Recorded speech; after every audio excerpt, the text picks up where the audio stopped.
प्रीती। आवाज इंडिया मराठीमध्ये आपल्या सर्वांचं स्वागत आहे। तर नजर टाकूया आजच्या ठळक बातम्यांवर। अयोध्येतील प्रभू श्रीराम मंदिराच्या शिखरावर आज धर्मध्वज फडकवण्यात आला आणि याचे विधिवत पूजन पंतप्रधान नरेंद्र मोदी यांच्या हस्ते पार पडले। आजच्या सोहळ्यात हजारो भक्त उपस्थित होते। मंदिराच्या कळसावर भव्य केसरिया ध्वज, ज्यावर तेजस्वी सूर्य, कोविदा वृक्ष आणि आध्यात्मिक चिन्ह ओम कोरलेला आहे, विधिपूर्वक तो फडकवण्यात आला।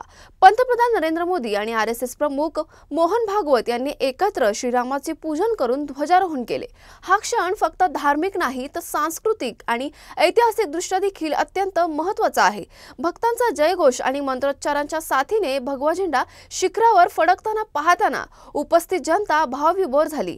ध्वजारोहणाच्या या कार्यक्रमासाठी अयोध्या शहरात व्यापक सुरक्षा व्यवस्था राबवण्यात आली होती आणि विशेषतः अभिजित मुहूर्त निवडून हा सोहळा पार पाडला गेला। पंतप्रधानांनी सांगितले की हा झेंडा त्याग, आस्था आणि भारतीय संस्कृतीच्या पुनर्जागरणाचा प्रतीक आहे। सत्याचाच विजय होतो, असत्याचा नाही। सत्य हेच ब्रह्मस्वरूप आहे। सत्य हाच धर्म आहे। प्राण जाये पण वचन न जाये, हा संदेश राम मंदिरावरील हा धर्मध्वज देईल असं नरेंद्र मोदींनी सांगितलंय। तसेच आपल्याला असा समाज निर्माण करायचा आहे ज्या ठिकाणी गरिबी नसेल, कोणी दुःखी किंवा लाचार नसेल, तिकडे कोणताही भेदभाव किंवा समस्या नसतील। हा धर्मध्वज या प्रेरणेचे प्रतीक असेल असं पंतप्रधान नरेंद्र मोदी म्हणाले। राष्ट्रीय स्वयंसेवक संघ के परम पूजनीय सरसंघ चालक डॉक्टर मोहन भागवत जी, उत्तर प्रदेश के मुख्यमंत्री योगी आदित्यनाथ जी, श्री राम जन्मभूमि तीर्थ क्षेत्र ट्रस्ट के अध्यक्ष पूज्य महंत नृत्य गोपाल दास जी, पूज्य संत समाज, यहां पधारे सभी भक्तगण, देश और दुनिया से इस ऐतिहासिक पल के साक्षी बन रहे कोटि कोटि राम भक्त, देवी और सज्जनों, आज अयोध्या नगरी भारत की सांस्कृतिक चेतना के एक और उत्कर्ष बिंदु की साक्षी बन रही है।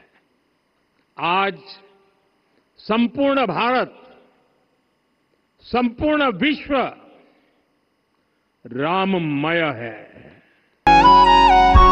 राज्यातील स्थानिक स्वराज्य संस्थांच्या निवडणुकीच्या आरक्षणासंबंधीच्या याचिकेवर आज सर्वोच्च न्यायालयात सुनावणी पार पडली। सरन्यायाधीश सूर्यकांत आणि न्यायमूर्ती जयमाला बागची यांच्या खंडपीठासमोर ही सुनावणी झाली। यावेळी सॉलिसिटर जनरल या प्रकरणात वेळ आणखी वाढवून देण्याची मागणी केली आहे। ही मागणी मान्य करत सर्वोच्च न्यायालयाने या प्रकरणाची पुढील सुनावणी शुक्रवारी ठेवली आहे। त्यामुळे सुनावणी लांबण्याने राज्यातील स्थानिक स्वराज्य संस्थांच्या निवडणुकांवर टांगती तलवार कायम आहे। विकास गवळी यांनी दाखल केलेल्या याचिकेत असा दावा आहे की काही स्थानिक स्वराज्य संस्थांमध्ये आरक्षणाचा अनुपात घटनात्मक 50% मर्यादेपेक्षा जास्त ठेवण्यात आलाय, जे कायद्याच्या विरोधात आहे। मात्र असा की बांठिया आयोगाच्या अहवालाचा संदर्भ घेत आरक्षणाची रचना योग्य पद्धतीने करण्यात आली आहे, असा दावा राज्य सरकारकडून करण्यात आलाय। दरम्यान राज्यातील 40 नगर परिषदांमध्ये आरक्षणाच्या 50% मर्यादेचे उल्लंघन झाले याची माहिती समोर आली आहे। राज्यात सध्या नगरपालिका, नगर परिषद निवडणुकांची प्रक्रिया पूर्ण झाली आहे। त्यामुळे कायद्यातील आर्टिकल 231B नुसार घटनेत अधिकार आहेत। प्रक्रिया सुरू झालेल्या निवडणुका थांबवता येत नाही। त्यामुळे मला वाटते नगरपालिका, नगर परिषद निवडणुका पार पडतील। केवळ जिल्हा परिषद, महानगरपालिकेच्या निवडणुकीबाबत मात्र कोर्ट काहीतरी निर्णय घेईल असं प्रकाश शेंडगे यांनी म्हटलंय। तसेच आम्ही ओबीसी उमेदवार निवडणुकीत उतरवत आहोत, आम्ही लढाई सोडणार नाही असंही त्यांनी स्पष्ट केलंय। सध्या आजारपणामुळे सक्तीच्या रजेवर असलेले आणि नेहमी आक्रमक भूमिका मांडणारे शिवसेना उद्धव बाळासाहेब ठाकरे पक्षाचे राज्यसभा खासदार संजय राऊत गेल्या काही दिवसांपासून घराबाहेर पडत नाही।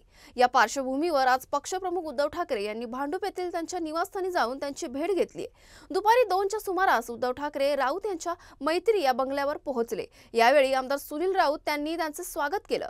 दोन्ही नेत्यांमध्ये आज कोणत्या विषयांवर चर्चा होणार याकडे राजकीय वर्तुळाचं विशेष लक्ष लागलं आहे। दक्षिण मुंबईला प्रस्तावित वाढवण बंदराशी थेट जोडण्यासाठी 300 मीटर लांबीचा उन्नत पूल उभारण्यात येणार आहे। या नव्या जोडणीमुळे MMRDAचा उत्तन विरार सागरी सेतू थेट वडोदरा मुंबई द्रुतगती मार्गाशी जोडला जाईल। परिणामी मुंबई ते वाढवण हा प्रवास अवघ्या 1 तासात पूर्ण होऊ शकणार आहे। वाढवण बंदर हा देशातील सर्वात मोठ्या क्षमतेचा प्रस्तावित बंदर प्रकल्प असून तो जवाहरलाल नेहरू बंदर प्राधिकरण उभारत आहे। MMRDAच्या मते या जोडणीनंतर उत्तन विरार सागरी सेतू आणि द्रुतगती मार्ग एकमेकांना जोडले जाऊन संपूर्ण सागरी महामार्गाला नवी आणि महत्त्वाची कडी मिळणार आहे। लोणावळा रेल्वे प्लॅटफॉर्मवर नेहमीप्रमाणे प्रवाशांची धावपळ सुरू असताना एक प्रवासी धावत्या गाडीत चढण्याचा प्रयत्न करत होता। त्यावेळी घाईगडबडीत त्याचा तोल सुटून तो प्लॅटफॉर्म आणि गाडीच्या मधील जागेत अडकला। याच वेळी उपस्थित असलेल्या RPF जवानांनी क्षणाचाही विलंब न करता धाव घेऊन त्या प्रवाशाला वाचवलं। त्यांच्या तत्परतेमुळे एक मोठा अपघात टळला। प्रवाशांच्या जीवावर बेतणाऱ्या प्रसंगात RPF आणि स्थानिक प्रवासी देवदूत ठरतात। लोणावळा स्टेशनवरही हा प्रसंगही अशाच शौर्यपूर्ण कृत्याचे उदाहरण ठरला असून CCTV दृश्य आता सोशल मीडियावर चर्चेचा विषय ठरली आहेत। ठाणे सिव्हिल रुग्णालयातील रुग्णकक्षात सोमवारी धक्कादायक घटना घडली। रुग्णालयात सुरक्षतेची भावना असली तरी अचानक साप आढळल्याने रुग्ण, डॉक्टर, नर्स आणि कर्मचारी यांमध्ये पळापळ सुरू झाली। सुदैवाने कोणालाही दुखापत झाली नाही, पण या घटनेने रुग्णालयातील सुरक्षेवर प्रश्न उपस्थित केला आहे। ठाणे जिल्ह्याच्या खेड्यापाड्यातून आलेल्या रुग्णांची वर्दळ लक्षात घेतली तर रुग्णालयातील धावपळ आणि गर्दी सतत दिसून येते। या घटनेमुळे रुग्णालयातील सुरक्षित वातावरणाविषयी लोकांच्या मनात शंका निर्माण झाली आहे। गेल्या काही दिवसांपासून बॉलिवूडमधील ड्रग प्रकरण मोठ्या प्रमाणावर चर्चेत आहे। या प्रकरणात अनेक बॉलिवूड कलाकारांना चौकशीसाठी समन्स बजावण्यात आलेत। यात आता शक्ती कपूर यांचा मुलगा आणि बॉलिवूड अभिनेत्री श्रद्धा कपूरचा भाऊ सिद्धांत कपूर हाही या प्रकरणात अडचणीत आलाय। सिद्धांत कपूरलाही अंमली पदार्थ विरोधी कक्षाच्या घाटकोपर युनिटकडून चौकशीसाठी समन्स बजावण्यात आलेत। आज तो चौकशीसाठी हजर झाला आहे। तसेच या प्रकरणी सोशल मीडिया इन्फ्लुएन्सर ऑरिलाही मुंबई पोलिसांनी बुधवारी चौकशीसाठी हजर राहण्याचा समन्स बजावला आहे। ही कारवाई एका दुबईतून प्रत्यार्पित करण्यात आलेल्या ड्रग सप्लायर मोहम्मद सलीम सोहेल शेख उर्फ लॅविशच्या चौकशीतून सुरू झाली। या चौकशीत अनेक सेलिब्रिटींची नावं समोर आली आहे आणि त्यानंतर मुंबई पोलिसांनी संबंधित सेलिब्रिटींना चौकशीसाठी समन्स बजावण्यास सुरुवात केली आहे। स्वतःचं घर असावं हे स्वप्न प्रत्येक भारतीयाचं आहे आणि हे स्वप्न पूर्ण करण्यासाठी मोदी सरकारकडून मोठं पाऊल उचललं जातंय। केंद्र सरकारची प्रधानमंत्री ग्रामीण आवास योजना आता मध्यमवर्गीय आणि आर्थिकदृष्ट्या कमकुवत घटकांसाठी मोठा दिलासा घेऊन आली आहे। या योजनेअंतर्गत पहिलं घर खरेदी करण्यासाठी गृहकर्जावर व्याज सबसिडी मिळणार आहे। कित्येक लोक महागड्या EMI मुळे घर घेण्याचं स्वप्न सोडून देतात, पण ही योजना त्यांच्यासाठी मोठी संधी ठरणार आहे। जर एखाद्या पात्र व्यक्तीचं नाव लाभार्थी यादीत नसेल तर PMAY पोर्टल किंवा जवळच्या CSC सेंटरवर मोफत अर्ज करता येणार आहे। आधार कार्ड, BPL, SECC यादीतील पुरावा आणि बँक माहिती एवढी कागदपत्रे आवश्यक आहेत। भारतीय महिला क्रिकेट संघाची स्टार फलंदाज स्मृती मानधना यांचे वडील श्रीनिवास मानधना यांना आज सकाळी सर्वहित हॉस्पिटलमधून डिस्चार्ज देण्यात आला। हॉस्पिटल प्रशासनाने दिलेल्या माहितीनुसार त्यांची तब्येत आता स्थिर असून कोणताही धोका नाही। डॉक्टरांनी केलेल्या एंजिओग्राफीमध्ये कोणताही ब्लॉकेज नसल्याचं स्पष्ट झालंय, त्यामुळे मानधना कुटुंबाने मोठा निश्वास टाकला आहे। दरम्यान पलाश मुच्छल आणि स्मृती मानधनाच्या पुढे ढकललेल्या विवाहाबाबत कुटुंब काय निर्णय घेणार याकडे सर्वांचं लक्ष लागलं आहे। तुर्तास वेळ झाली आहे इथेच थांबण्याची। पुन्हा भेटूया नवीन बातम्यांसह। तोपर्यंत पाहत रहा आवाज इंडिया मराठी। आवाज इंडिया।